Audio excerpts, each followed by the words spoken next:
కొత్త ఇన్ఛార్జ్ గారు వచ్చిండ్రు, వారికి స్వాగతం పలుకుతూ కాంగ్రెస్ వాళ్ళు సమావేశం పెట్టిండ్రు. అందులో 3 ఆనిముత్యాలు లాంటి మాటలు నేను చూసిన. 3 ఆనిముత్యాలు, ఒకటి కాదు, 2 కాదు, 3. ఒకటి, రేవంత్ రెడ్డి గారు సెలవిచ్చిండ్రు, ఏమని? మంచి మైకులలో చెప్పాలి, చెడు చెవుల్లో చెప్పాలి అన్నాడు. నేను రేవంత్ రెడ్డి గారికి చెప్పేది ఏంటంటే, మంచి మైకులో చెబుదామంటే ఫస్ట్ నువ్వు చేసిన మంచి అయితే ఏం లేదు, రెండోది మైకులో చెబుదామంటే కరెంట్ కట్ అవుతుంది. ఏం చేయాలి మరి? మంచి ఆడికెళ్ళి చెప్పాలి, మనం చేసింది ఉంటేనేమో చెప్తే అందుకుంటుంది.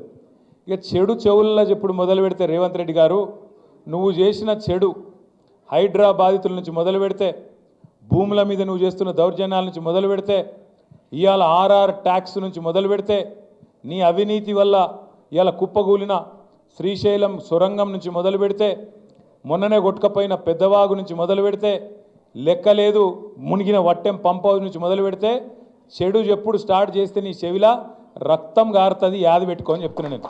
ఎందుకంటే చెడు చెవులో చెప్పాలి, మంచి మైకులో చెప్పాలి అని చెప్పి రేవంత్ రెడ్డి గారు చాలా తెలివిగా చెప్పినా అనుకొని ఆయనదైన డైలాగులు కొడుతున్నాడు.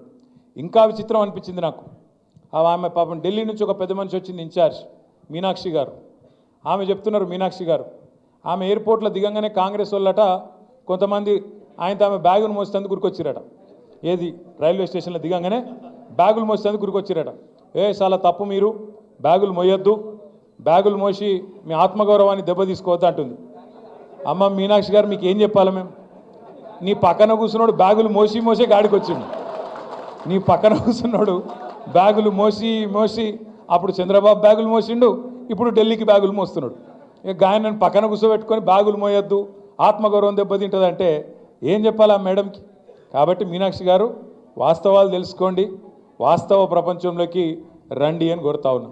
ఆయన చేసిన మంచి అట చెప్పుకుంటే ఒడిసిపోదట. రేవంత్ రెడ్డి గారు చేసిన మంచి ఏం చెప్పాలి ఆయనకు?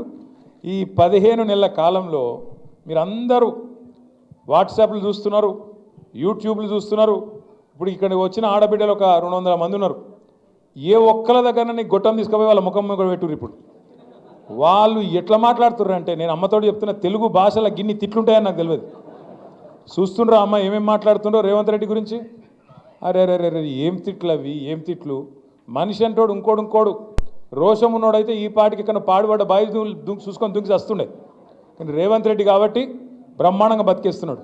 ఇంకా మంచి చేసిన డైలాగ్